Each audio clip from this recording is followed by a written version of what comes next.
Balitang archery na mas nakakabuelo na sa mga international tournaments ang National Recurve Archers katulad ni Jason Feliciano matapos patunayan ng tikas sa Archery Challenge sa Korea nitong weekend. Ang latest development kay Feliciano matapos ang larong ito, alamin sa ulat ni Kea Asuncion. Not less than gold ang pinana ni Philippine Archery Team Recurve event standout Jason Feliciano sa ginanap na 2023 World Archery Asian or WAA Archery Challenge na ginanap sa Wonju, South Korea. Nakuha ito ng 21-year-old Dagupan City representative na si Feliciano sa Recurve Men's Team event kasama sina Isa Saker ng Bahrain at Reza Shabani ng Iran. Tinalo nila ang grupo ni Sajeev De Silva ng Sri Lanka, Salimhon Salimov ng Tajikistan at Ming Su Tsai ng Chinese Taipei sa final round 5-3.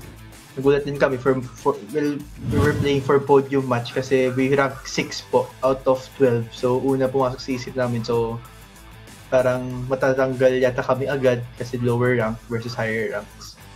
And then the problem then was yung language barrier din kasi kasama ko po nun was 2 Middle Eastern countries, one Iran and then one from Bahrain.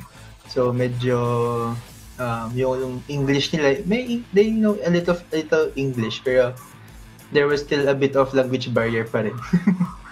And then, in the end rin, nagulat din kami that we won gold din sa team event. Sa kanilang paglalaro kasama ang ibang lahi, layunin ng tournament na ito na mas mahasa ang adjustment skills ng mga kalaho.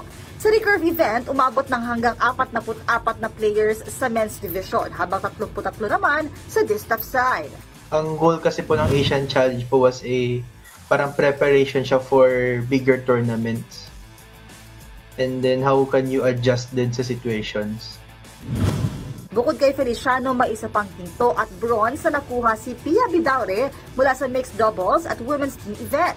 Ang tournament na ito ay isa sa mga preparasyon ng national squad para sa una nilang multi-sporting event ngayong taon, ang 2023 Asian Games na gaganapin sa September 30 hanggang October 8. Kea Asuncion, PTV Sports.